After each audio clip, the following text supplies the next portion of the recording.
Naku mga kakabsat, meron na naman ata silang poproblemahin, no? Left and right na problema ni Jinggoy mga kakabsat, paano?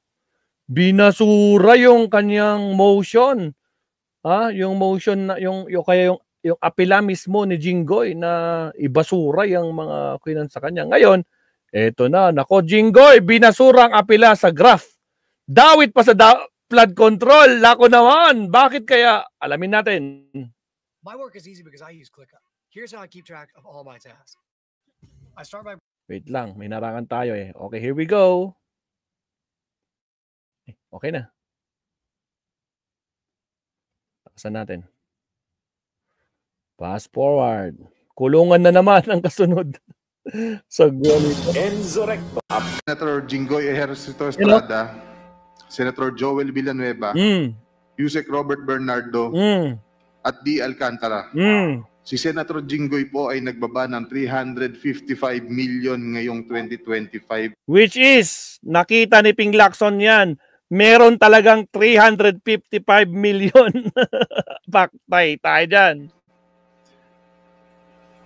Sa mga ilang projects sa Bulacan. I have been jailed. Oh! I have been vilified. Oh! Crucified. And publicly humiliated.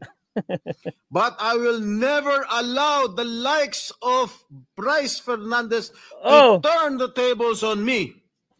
Kayo ang nasasakdal sa mata ng taong bayan, hindi ako. Mr. President, I vow never to let the masterminds and engineers of this massive defrauding of the Filipino people to silence me. Hindi pa ako tapos at lalong hindi ko kayo uurungan. My brother, Senator J.V. Ejercito, is known as the good one. Okay lang po yan. Dahil kapatid ko naman siya. But let me be known as the other Strada who went after the bad ones. I will expose and relentlessly pursue the bad ones. Papsat, may naniniwala pa dito na si Jinggoy ang nagpo-pursue daw sa mga bad ones. Kumbaga siya yung nanguhuli at siya yung tawag nito, siya yung namumuno dyan na para tanggalin ang mga bad ones na Putragis na yan. Kamote din eh. O sige tuloy. Putragis. Regardless of the risk and notwithstanding the cost. Hindi ako natatakot at lalong hindi ko papayagan na gamitin ng masasamang tao ang nakaraan ko para lamang patahimikin ako. Let me just share that even before the resumption of the third hearing of the Blue Ribbon Committee last Monday, I already received warnings from various quarters. I was told that if I continue to actively participate in the investigation on ghost flood control projects, I will become an easy target. An easy target, they say, because of accusations hurled against me in the past relating to the PDAF issue. Mr. President, I told these people, warning me, and as I have stated at the start of the Senate investigation into these public works anomalies, hinarap ko po sa hukuman lahat ng kasong inihain laban sa akin. Hindi lang ako sumuko ng kusa nung ako'y pinaratangan at ikinulong. Ako po'y nakipaglaban ng patas sa proseso ng batas at hustisya at naghintay ng matagal na panahon sa pagdating ng hatol sa mga kasong ito. Hindi po ako nawala. Hindi po ako nagtago. Hindi po ako tumakas o nagbintang ng mga taong walang kinalaman sa mga akusasyon laban sa akin. At great cost to my family, my freedom, and my political career, I have acquitted myself of the grave charge of plunder before the bar of justice and the legal system we are all sworn. Ako, inarangan tayo.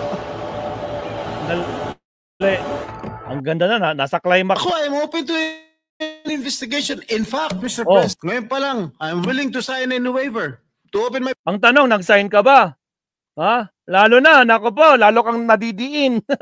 bank accounts. Are we giving so much importance or credence to this person who is a liar, who is the #1 suspect of this corruption, what is happening in our country today? Bakit? Meron ba nagproproteksyon sa House of Representatives?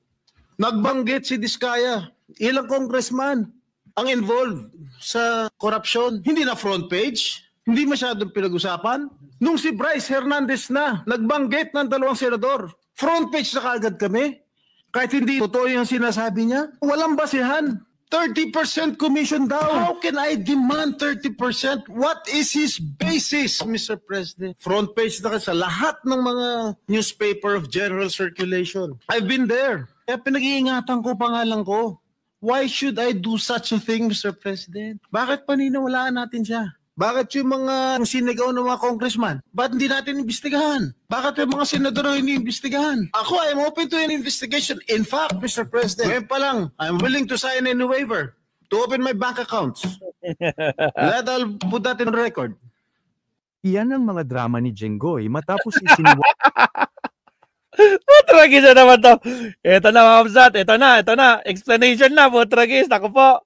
Jenggoy, okay ka pa ba? O, sige, tuloy. Pasok, attorney. Palat ni Bryce Hernandez na sangkot si Jenggoy sa anomalya. Todo deny at kung ano-ano pa. Pero ngayon ay parang lulukuban nito si Jenggoy dahil binasura ng Sandigan Bayan ang apela niya para ma-dismiss ang kanyang mga kasong graft kaugnay ng PDAF o Priority Development Assistance Fund scam. Hindi kinatigan ng korte ang mga argumento ng senador lalo't ipinakita raw ng prosekusyon na sapat ang ebidensya para ituloy ang kaso. Hindi na nadala si Jenggoy. Pork barrel scam at hanggang ngayon sa mga flood control ay dawat na dawat ang pangalan. Sa ibang balita, binasura ng Sandigan Bayan ang Aray apela ko po. ni Senador Jenggoy Estrada para ma-dismiss ang kanyang mga kasong graft kaugnay ng PDAF o Priority Development Assistance Fund. Baklas. Hindi kinatigan ng korte ang mga argumento ng senador, lalo't ipinakita raw ng prosekusyon na sapat ang ebidensya para ituloy ang kaso. Hindi pa rin lusot sa kanyang kasong katiwalian sa Sandigan Bayan si Senador Jenggoy Estrada kaugnay ng pork barrel scam.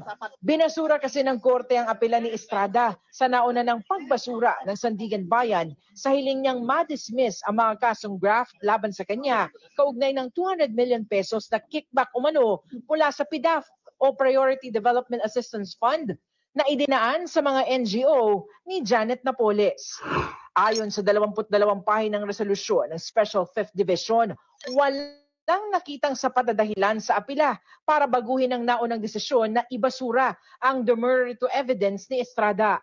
Sabi ng korte, hindi raw porket na-dismiss na ang plunder case laban kay Estrada ay otomatikong madedismiss din ang graft case laban sa kanya tulad ng kanyang iginigiit sa kanyang motion. Ipinakita umano ng ebidensya ng prosekusyon na may prima facie case laban kay Estrada para makakuha ng verdict of guilt sa puntong ito ng trial. Git ng korte, paulit-ulit na pinili ni Estrada ang ilang implementing agencies para mapondohan ng kanyang PDAF noon. Direkta rin umano ang pag-iendorso ni Estrada sa mga NGO ni Napoles bilang tagapagpatupad ng mga hindi naman ihinasang proyekto. Mismong endorsement letters umano ni Estrada ang nagdadawit umano sa kanya sa krimen at hindi kinatigan ng korte ang argumento ni Estrada na rekomendasyon lang ang mga ito. Binigyang bigat ng korte ang testimonya ni Ruby Tuason na aide ng ama niyang si dating Pangulong Joseph Estrada. Ipinaliwanag raw ni Tuason ang modus ni Napoles at ilang pagkakataong nag-deliver ng pera kay Senador Estrada sa mismong Senado at sa bahay nito. Binanggit rin ang testimonya ng whistleblower na si Ben Hurloy patungkol sa mga endorsement letter ni Estrada na pinirmahan sa pamamagitan ng aide nitong si Pauline Labayen. Dahil tuloy ang pagdinig, mabibigyan ng pagkakataon si Estrada na magpresenta ng sariling ebidensya para sa 11 counts of graft. Hiwalang ito. Biro mo guys, 11 counts of graft? Oh my God. Jenggoy, kaya pa ba? Kaliwat kanan ang problema niya. Hindi lang yon, meron pang siniwalat yung isa. Sino yun? Anong pangalan nun? yung artista din, 'di ba? May siniwalat siya sa alam niyo na, bahala na kayo diyan. Sa kasong plunder kung saan pinawalang sala siya. At sa 1 count of direct bribery at 2 counts of indirect bribery, saan convicted na siya o nahatulang guilty. Kinukuha ng GMA Integrated News ang panig ni Estrada. Samantala, nahatulang guilty sa 13 counts ng money laundering si Janet Lim Napoles sa desisyon ng Pasig Regional Trial Court, kaugnay pa rin ng pork barrel scam ayon sa Anti-Money Laundering Council o AMLC. Hanggang 14 na taong pagkakakulong sa bawat count ng money laundering ang parusa kay Napoles. 14 na taon? 14, 14 years? Ilang counts yun? 13. 14 times 13. Nako po! Doon na siya mamamatay. Tuloy. Nainatasan ding magbayad na mahigit 94 million pesos na multa. Maaari pa niyang iapila ang desisyon.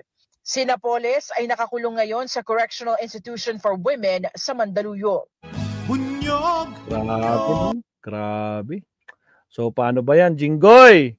Paano ba yan, Jinggoy? Kakayanin niyo pa ba? Boy, pidap ka na noon. Flood control naman ngayon, sabi ni Martin Valencia. Nako po. Grabe. Shout out, Emily Baso. Good morning. Nako. Balik rehas ka, hindi na mag-iisa, sabi ni Ventafura Bolosis. Aray ko po ito. Puro tapang lang ang mga bulok